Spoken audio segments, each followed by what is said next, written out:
Hello po sa inyong lahat mga ka-crypto. Ako po si Pinoy Crypto Trader at sa video na ito ay atin mong pag-uusapan dito ang tungkol kay Shiba Inu, kung saan ay ang target daw po niya ay ang presyong 40 digits 49 at ang 30 digits 1. At sapagkat yun po rito ay mukhang babasagin daw nitong si Shiba Inu ang ilan po sa kanyang mga resistance line. Ayan, magbabasag daw po siya ng ilang mga resistance line sa iba't ibang mga time frames nito. Ayan, bago po tayo magpatuloy ay nais ko lamang po munang bigyang linaw ang aking disclaimer kung saan ang nilalaman po ng video na ito ay hindi po ito isang financial advice. For education and information purposes lamang po ang layunin nito. Maliban po dito ay nais ko na rin pong magbigay babala na wala pong kahit anumang group chat ang Pinoy Crypto Trader. Ayan, according to several market analysts, Shiba Inu is currently eyeing a crucial breakout on multiple time frames, with price target sets at 40 digits 49 and 30 digits 1. Kaya ayan, mukhang naghahanda na raw po itong si Shiba Inu para ito ay sumabog, kung saan ay posible po niyang akyatin ang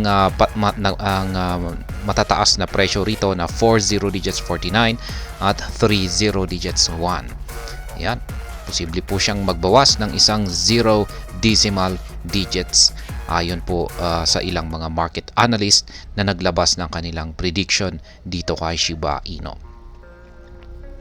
Ayan, Shiba Inu in a 4-hour chart time frame.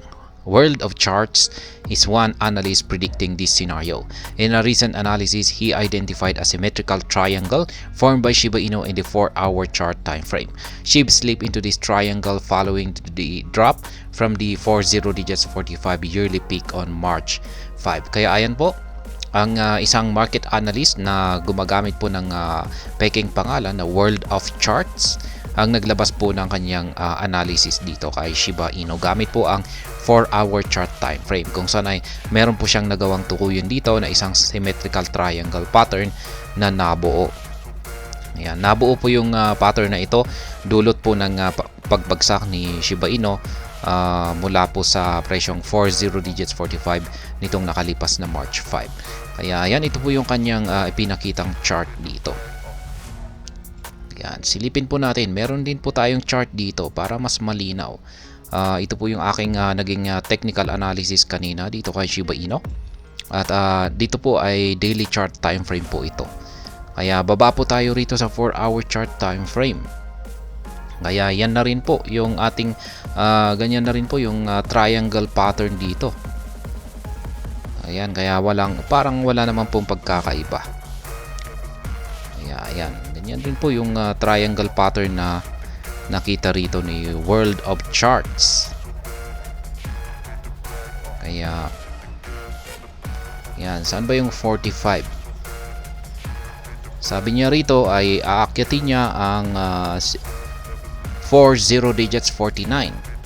Ayan, 40 digits 49 yung kanyang price target. Lagay po natin yan. Gawin po natin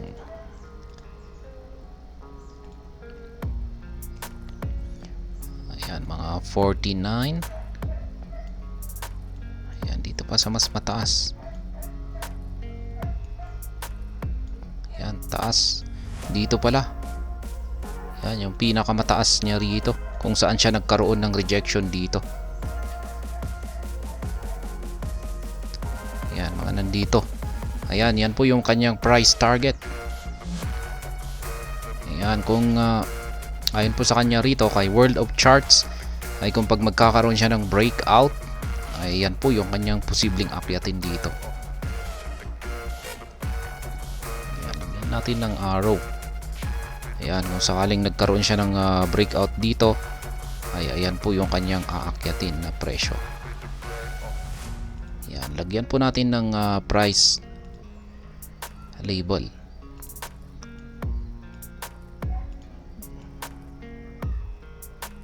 Nasa 00 49 po pala yun.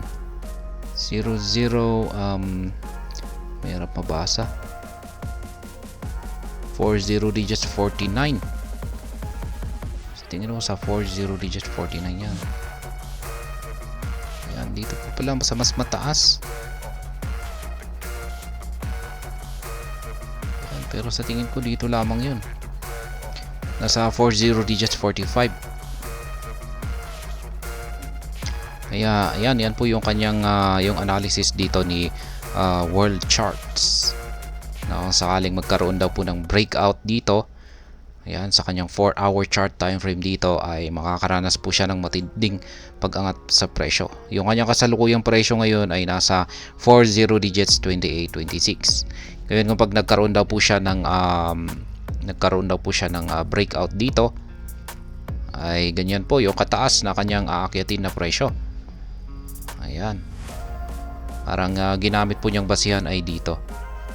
Ayan, yung pinakamataas na inakyat ni Shiba Inu nitong mga March 5. Kaya dyan po niya sinet yung kanyang price target.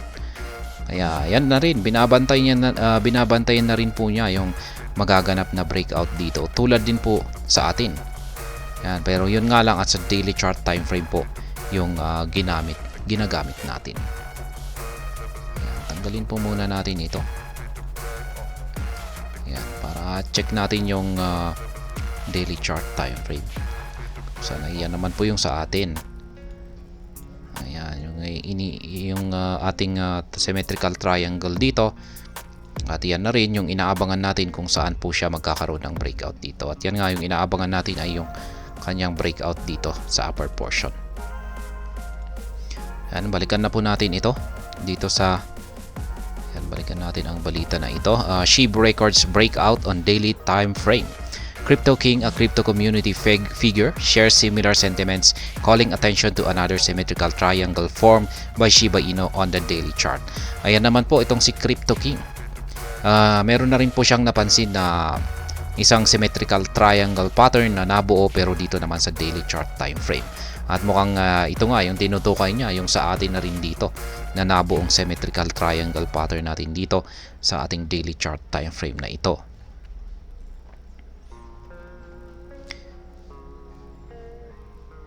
Market analyst Crypto Sheriff also holds this idea. He highlighted the symmetrical triangle on the daily chart, confirming that Shiba Inu has already broken above the upper trend line. Kaya ayan, ganun na rin po itong si Crypto Sheriff.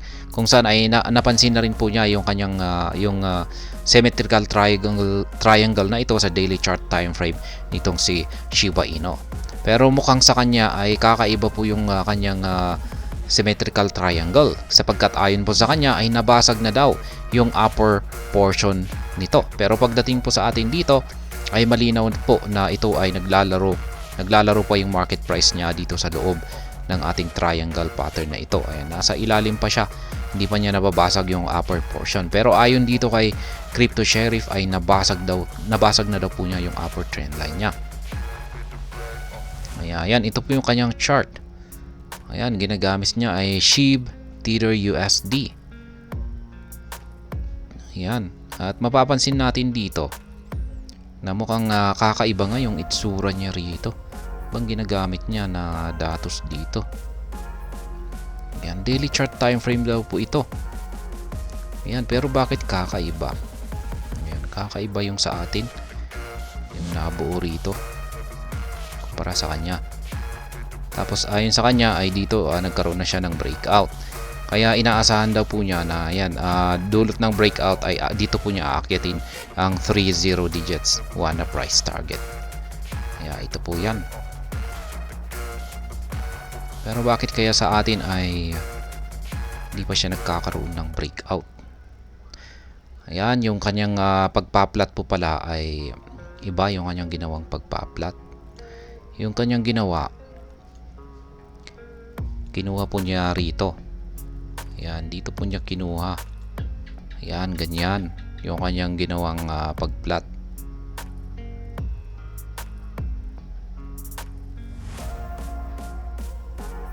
Ayan, ganyan yung kanyang ginawa.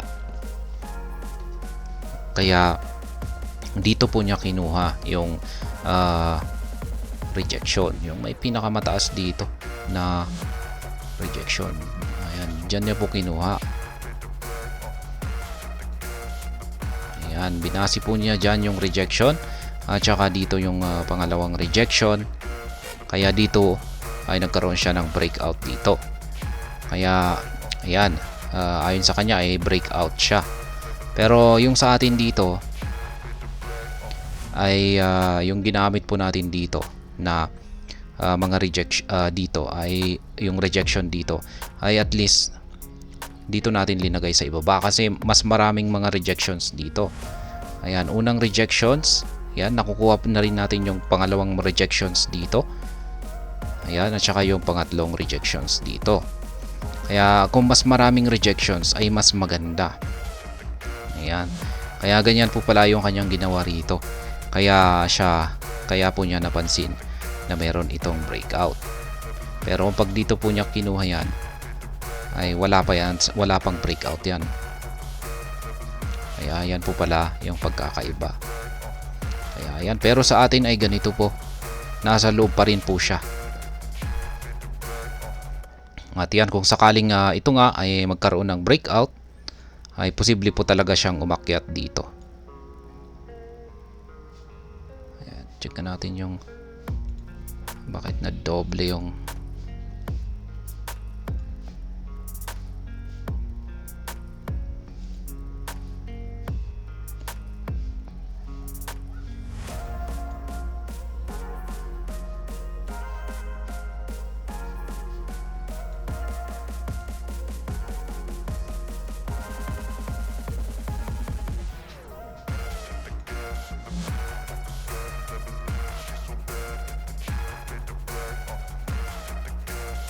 ayan.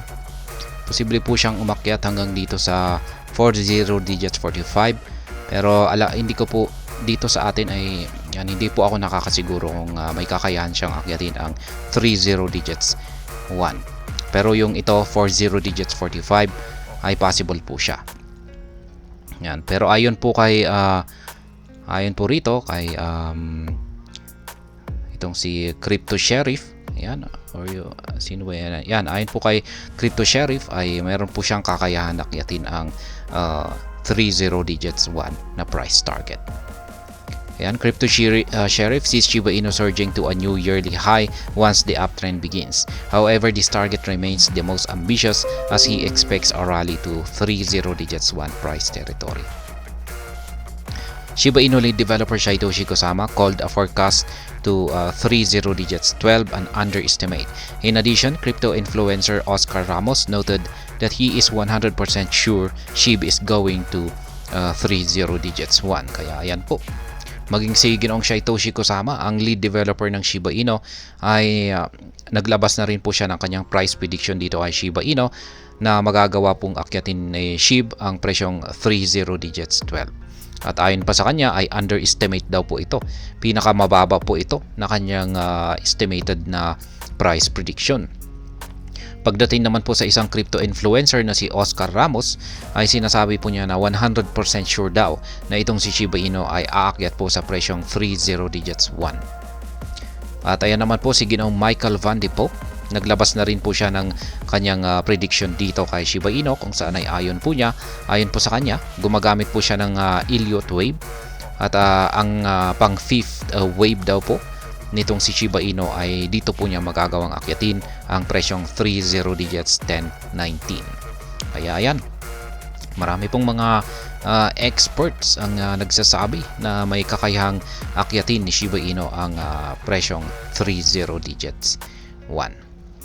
Kaya ayan pong muli, itong si Shiba Inu ay naghahanda na raw para akyatin ang dalawang mataas na price target natin na 40 digits 49 at ang 30 digits 1 na mga presyo. At hanggang dito na lamang po tayo sa video na ito. Sana po ay inyong nagustuhan ang aking paliwanag sa video na ito. Kung inyo po itong nagustuhan, pakiclick lamang po ang like button nito. Para naman po sa mga bago lamang dito, kayo po ay aking inaanyayahan para mag-subscribe. Pakiclick na rin po ang bell icon nito dahil ito po ang siya magsisilbing notification nito sa mga bago kong videos na akin pong ina-upload sa aking YouTube channel na ito. Marami pong salamat sa panonood. Ingat po tayo lagi at God bless po sa ating lahat.